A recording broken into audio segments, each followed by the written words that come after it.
All right. Well, hello, everyone. Welcome to Wine, Women, and Words. I am Michelle, and with me, of course, is Diana. And are you muted or did it just not come through for me? I didn't hear you. Oh, I said Oh, hello. there I'm you go. sorry. Okay. I just didn't, I saw your mouth move and no sound came out. And then I Um, realized that we had this talk about not being on camera, and I totally did a wave like we were on camera. So tells you exactly where my Monday brain is. well, I'll was about to sidetrack, but we should introduce our author first. We have Yes. Kirsten Miller with us. We're going to be talking about her book, The Women of Wild Hill. And thank you so much for making some time for us, and welcome to the chaos. Thank you for having me. It's a pleasure. I wish I had some wine, but but women is good. So Yes. And we are equal opportunity alcoholics, though neither of us are currently drinking wine. So we've kind of scaled back on the wine portion of the podcast. Yeah, now were there troubles? Did bad things happen? I think we started Only when I drink this. whiskey on camera. We first started this when I think it was before I was working. I was still just staying at home with my kids because Mhm. they were super little. So like we used to record on Thursdays and when I wasn't working, weekdays didn't really mean anything. Yes. So so, so having wine on a Thursday night didn't really bother me. And then fast forward to when you have to wake up the next day and drive your kids to school, a single glass of wine can set you back about half a day when you're in your late 30s. So it's really become water, no, yeah, water women in words is really hmm kind of, and wine on weekends, if we want to continue with the alliteration. I think you could just go for weed women, wine, and words. I don't even know Absolutely. what that would do. Well, so I do have to tell a story. So I have read The Change as well as The Women of Wild Hill. And I read it for my book club. And when we did our book club, our host for the book club had little weed for everybody. That was her favor. On everybody's plate was a little joint for all of That is us. amazing. Oh my God, that's the best tribute I've ever heard. California is a great place. Yes, yes, it is. And yeah, and I do have to say, as a disclaimer, for The Change, anybody who's listening, if you have not read The Change yet, if you are in perimenopause or menopause, I feel like The Change is required reading for that part of your journey. I It, might it have to certainly, put it on my. it certainly, if you want to feel like the best is yet to come, it is the book to read. That's why I said it's required reading. Yeah. So, for our readers who are not familiar, I have to check out the change now. But Mhm. for our readers, no, for our listeners, what did I say? For our listeners who aren't familiar with the Women of Wild Hill, and this is water. This is on water tonight. Um, for our listeners who aren't familiar with the Women of Wild Hill, can you tell us what the story is about? Yeah, so it's sort of and I can kind of speak to the change as well with it because they're not sequels. They are but they are set in the same universe, right? So I figured if Marvel could have their superhero universe, I could have a universe of witches. And so both of these books are set in a world, the magical land of Long Island, as I like to call it, where women are sort of discovering that they have powers that they never expected to have. And in the case of the Women of Wild Hill, it's a family who has been living on this Gilded Age estate, which they kind of took over in a way that I won't give away. But they've been living on this Gilded Age estate for well over 100 years, and the estate is haunted by the spirit of a witch who was murdered in the 17th century. And they have been, because of her power and because the magic of this place, they've been growing. The family has been growing more and more powerful with every generation. And there is a prophecy that the final three are meant to do something spectacular. That they are the ones who are going to turn the tide, and they don't know what that means. And when the book starts out, none of them are talking to each other. None of the three are talking to each other. So it's really about them, sort of these three women, two sisters and one of their daughters, sort of figuring out how to get past their own, family BS and save the world. And if you had to give it, because everybody loves those like log lines, the little, the single line that explains it. Yeah. If you had to give this one a log line, I would say it was witches versus the oligarchs. So I love it. yeah, that's I love it. and You can, yeah, it's very funny. It's a lot of fun. It's very entertaining, and lots and lots and lots of bad guys die.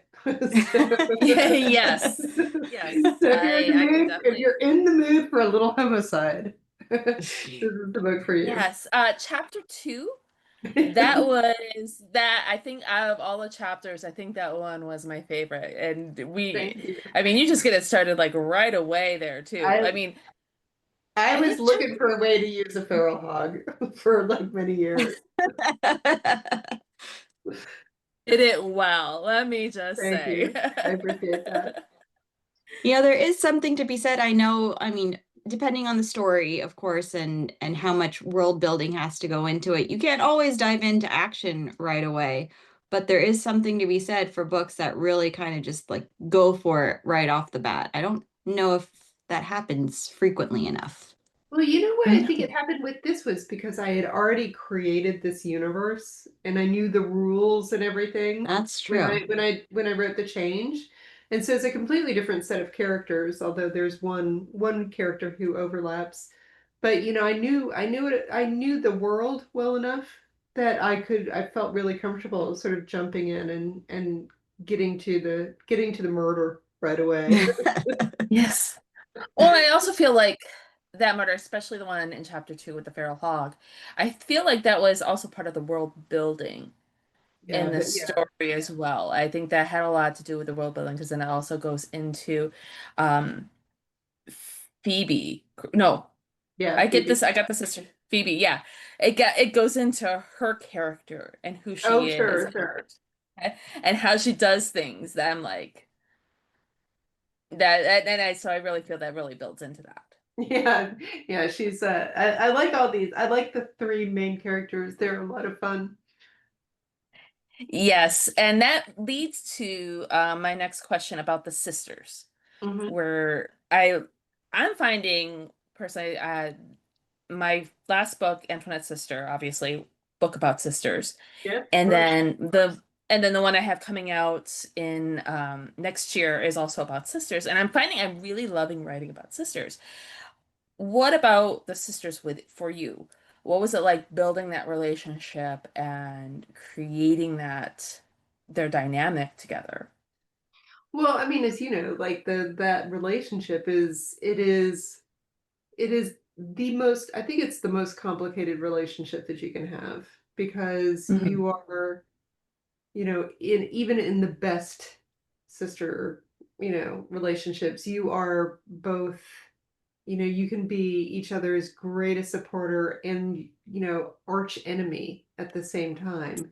Mhm. It's there's always this sort of play, like, you're dealing with the labels that you were given as kids.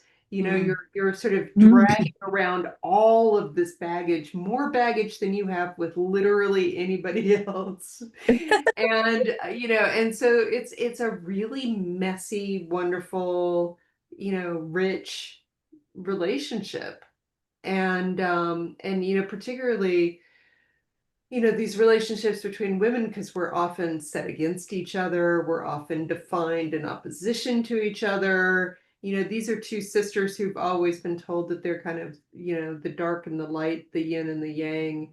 And they're figuring out as they grow older that those labels don't necessarily fit. and kind of questioning what they mean to each other and how they're meant to work together. So Mhm. I love it. In every, relationship, sister relationship is different, but I can't think of a single one that isn't really, really, it's fertile soil, extremely fertile Yeah. soil. No matter whether the relationship is sunny or whether it's dark and stormy, it's always going to be interesting. See, I'm Yes, nodding, but I I'm an only child, so I am agreeing with you, but I have actually no idea what it's like. But I Well, as I tell my experience. daughter, who's also an only child, I'm like, cousins are good. cousins, cousins go home. Yeah, yes. I love cousins. I have, and I love them. But and then that's its own different relationship in itself. But I love books that can let me experience those sibling relationships and give me an idea of what that could be like. Um, because I can't experience that for myself. It's really fun to dive into books that really build those relationships and build them um to realistically enough to where if I'm talking to my friend like Diana who has a sister, she can go, "Oh yeah." So, Yeah, and this book it's more than just sisters. It's this entire family of women, and they're it's the relationships with mothers and grandmothers and ancestors as well. One of the things that I'm sort of playing with in the book is, I think of blood is very much and the book starts with a chapter on blood, because it's such a magical substance.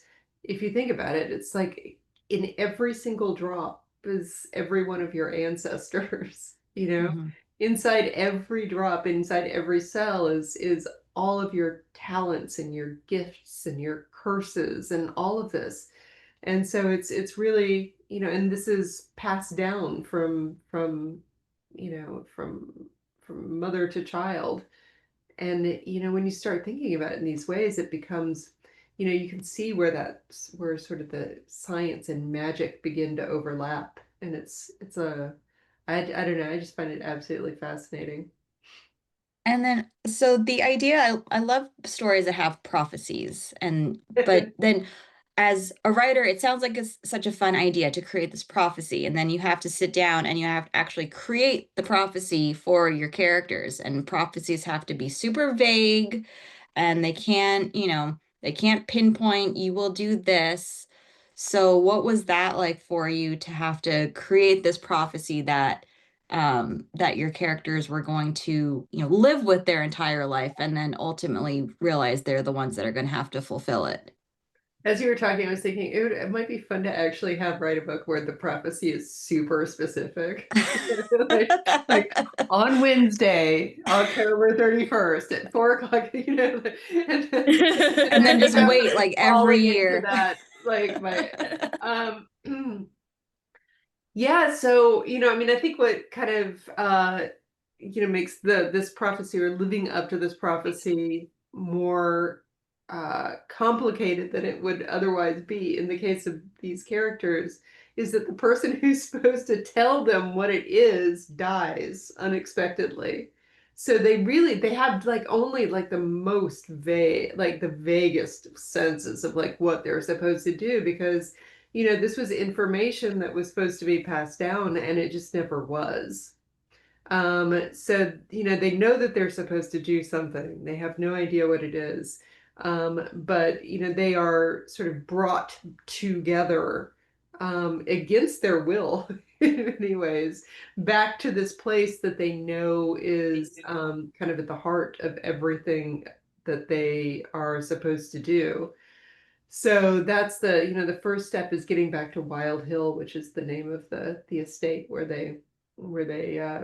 their family has lived for all of these many years. But yeah, they don't know what to do after that, and sort of them kind of falling into each step is part of the fun of it, I think. The bumbling, the trying to figure it out, the arguing, the missteps. I think that's, I think that makes it a lot of fun. But, like I said, this super specific one could be hilarious too if you did it in the right way. I do I kind of love love writing a that good idea. argument. Yeah. Oh, Dana, you do one. Oh, okay. Well, obviously. No, no, just um, so in the book, you write, sacrifice is how women like us survive the centuries. Mhm. As a historical fiction author, that really struck a chord with me in just looking at history in and of itself. Um, but yet also with looking at their family history, because I feel like that journey of their family history in the book has been really fascinating. I don't say fascinating, really interesting. I love that dynamic within the story because it's not just about like the sisters, and then of course we haven't even touched on Sadie the daughter, Yeah. right? No, Sadie's, No, yeah, Sybil. Sadie's the main, Sybil, the yes, original. Yeah. yeah. Um, so we haven't even touched on the daughter, but like the family history in that, yeah, we haven't gotten on that. So I think there's a question in there, but I just really wanted to point it out how much I really love that line. Oh, thank you. Well, speaking to the history, which I love, is one of the because my books are all about. I mean, my books are very feminist. I don't think that's a big secret. Like they're about women finding their power and putting it to use, right? To kick bad guy butt in one way or another. But one of the things that I think that I'm really interested in, and something that I know that I'll keep returning to time and time again, is making sure that women today, not women today, but maybe our daughters' generation, or the young women to come who are coming up in the world, know exactly what their mothers and their grandmothers and their great grandmothers went through, because I think that kind of history is being lost. And I think that's one of the reasons that you have a lot of young women and young men looking back to previous decades and thinking that they were, and having this nostalgia for times that never really existed. It's like, thinking like, oh, wasn't it lovely back at for example, I was talking to, I was online or something, and listening to people talking about Bridgerton, for example.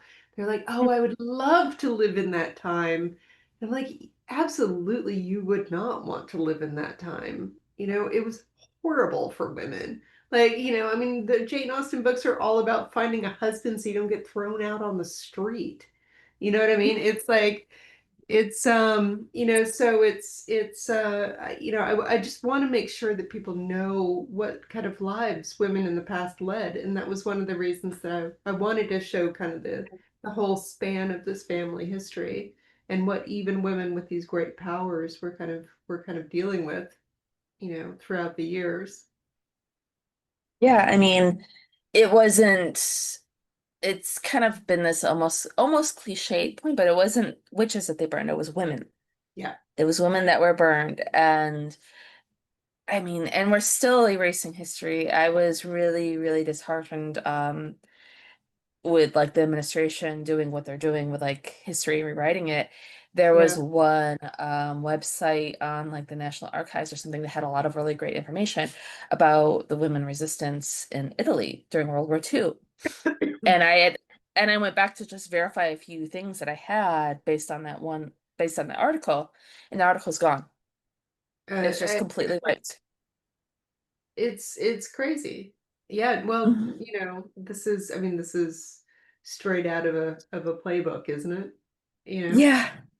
And no, I mean this is so I mean it's like going back to the witches, because I think that witches are a really powerful metaphor. Um and there are lots of different books about lots of different kinds of witches, but for me, the witches that I write about are women who have power they're not meant to have. You know what I Mm. mean? They have power that society doesn't sanction or sort of support.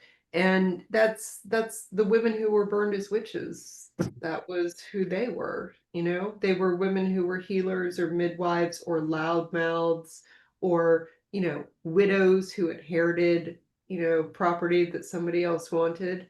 They were women who had, you know, power, or, you know, they were misfits with the power to sort of, you know, scare, you know, they were women who were sort of were often set apart because they could do things they weren't supposed to do.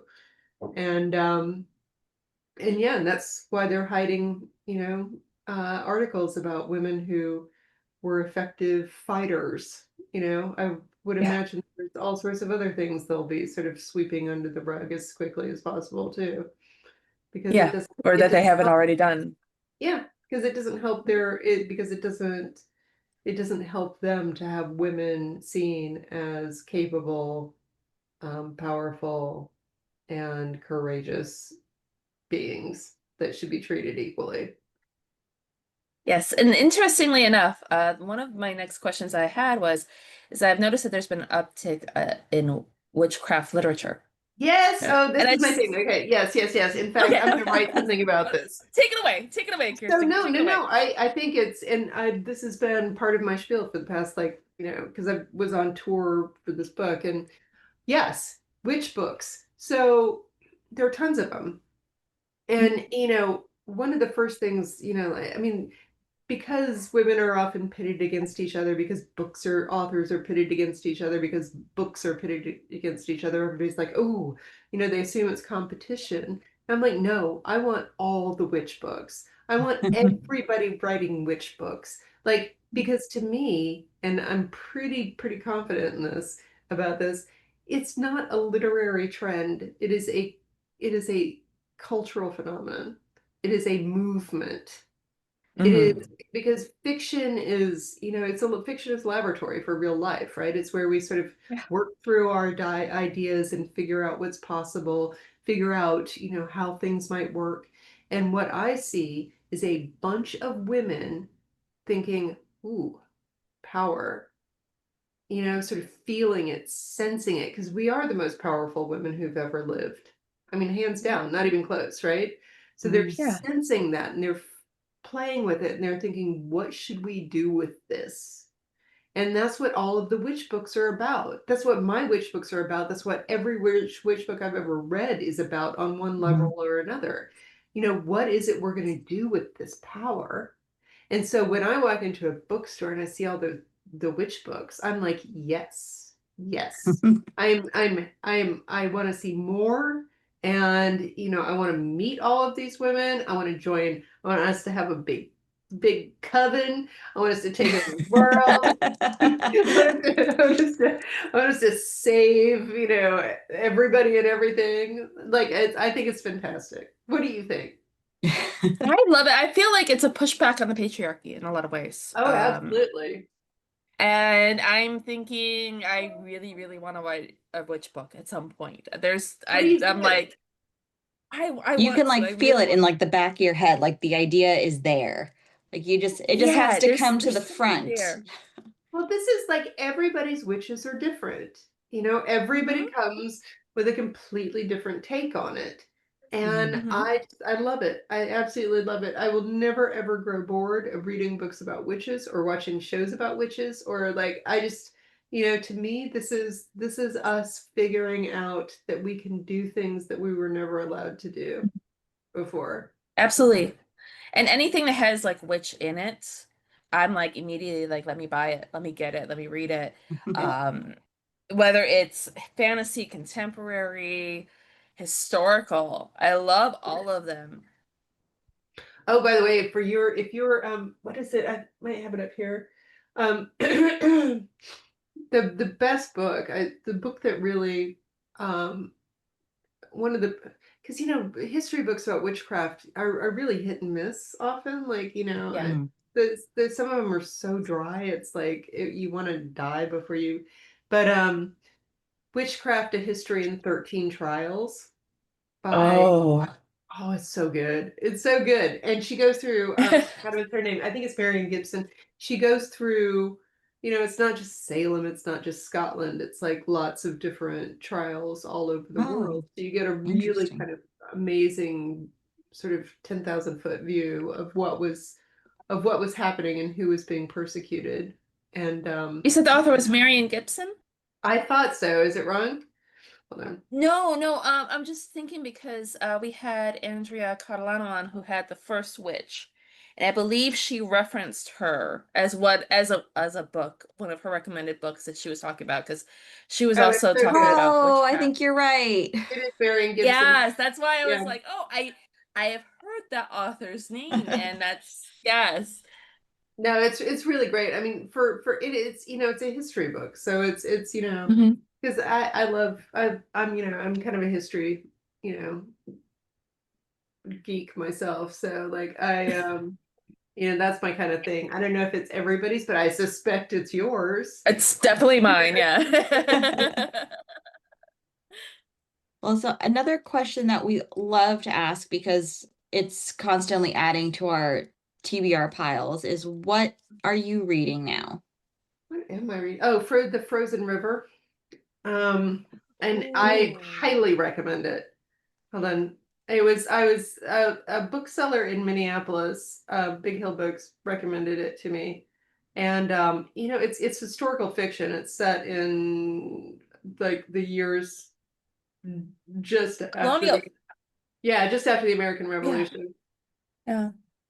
And it is a woman who's a midwife, and there has been a sort of a accusations of rape against two sort of prominent men in the town where she lives, and it is very, very interesting. Our Ariel Lawhon, Lawhon, Yeah. Lawhon, Hmm. fantastic. Read it. It's great. I love Yes, it. I have. I've read it. I listened Did to you it on enjoy it? audiobook.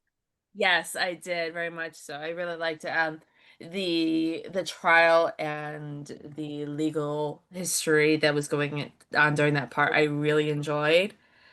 Um, I also because I love the also have details about about midwifery and like wifery. I thought those were fascinating. I just and I I there's something about her character reminds me very much of my mother. Mhm. So like there's a personal attachment to it as well. But as soon as Mhm. when I'm done with that, I'm gonna read Bog Queen by Anna North, Mhm. which I'm Yes, that one's on my TBR list as well. I'm just looking up these books while we talk and adding Oh, them to my list. Ariel, she's written some wonderful books as well. We need to get her on the podcast. I have not, this is my first of hers. I just, Uh-huh. I spend so much time reading nonfiction that, it's people are Yeah. always really disappointed when I'm Ooh. like, well, I'm reading a book about plants. I feel like for me, when it comes to nonfiction, I think fiction authors, we Well, have to read it because, it's fodder. Yeah. Mhm. That's where you yeah, get all the information that goes into your books. exactly. And yeah, that fodder. And then also it like feeds into other things and it's necessary. So I try to read. I have a tendency to go for the nonfiction that directly relates to whatever I'm researching. Like if I'm researching stuff, and it's so funny because I'll put my research books on my Christmas list to my husband. What are you So I'll have researching like a right list now? of stuff. Yeah. And so it's funny because every year he's like, okay, so you're going to be writing this book. Because I had a bunch of like, um, one year I had a bunch of stuff on like opera singers and like Italian opera, and he's like, okay, and then on top of it, I also had some of World War II books, and he's like, what are you researching? Can I just ask, like, what are you thinking in your head for books? He's like, I'm just curious. You What can what like make it topics a are you game. what topics are you Yeah. reading about right now? Um, at the moment, because I've just finished edits. I was going back and reading more World War II. So, Naples Mm. 41. Mm-hmm. was was one that I really did a lot of research on when it came to like World War II stuff. Oh, that's cool. Yeah. So now I'm like, I'm going back. Los Angeles' history Uh-huh. was one that I've been really interested in. I'm looking right now at Los Angeles in the 1930s. And then there was one really good one about Los Angeles. Um, I got it on ebook because I don't know about you, but I like my stuff on ebook when it comes to my nonfiction. Oh, do you? No, I'm a I'm a I I'm a I'm a book hoarder. I need to. In fact, it's it's very expensive and sad. I need to like I'm Yeah, like I mean, use the library, but I just can't. Like, well, like there was one really great one for the World War II was called Feeding Fascism, oh, okay. and it was dealing with midwives and women women dealing in fascism, food and fashion and all of that. Mm-hmm. Like all the food fight within fascism itself and how that also led into like all of the um all of the resistance. Like there was a pasta resistance in Italy during World War II. Oh, wow. And yeah, so she was talking all about that and it was so that was really fascinating and she came out with one that I want to read that was about coffee and fascism because her name's also Diana and and she's a professor based out of in Oregon who studies fascism and she does all of this research into it and it's I love every her books and I can't Inventing the Dream I believe is what it is. Oh no, I'm sorry. Inventing Paradise was the last not one that wasn't dealing with World War II that I absolutely loved and it deals with like everything that went into creating Los Angeles with Mulholland Oh, that's and the cool. water. Yeah. Yeah, and like and then of course I make my husband go to the Natural History Museum in Los Angeles. And I'm like, okay, so I need to see this Los Angeles exhibit. And there's like a little vial of water that was like the first water taken from the aqueduct in Los Angeles. And I like took a picture and I'm like nerding out. And my husband's You like, took oh, a you need to picture of check the this water. out. Yeah. Yeah. So those are my nonfiction books that I'm currently geeking out No, it's about. great. It's I think everybody should have this little, a rabbit hole that they fall down and, Yeah, and I like the fact that for me for ebooks for the research, I highlight them. When I go oh, to the right, of highlights, I course. can quickly go back to them, so it's a lot Yeah, well easier. that would be the smart way of doing it, right? Like unlike me, I'm just yeah, I'm like But there is Yeah. something about flipping through and trying to find the spot that you're looking for, and it's very satisfying when you do find it.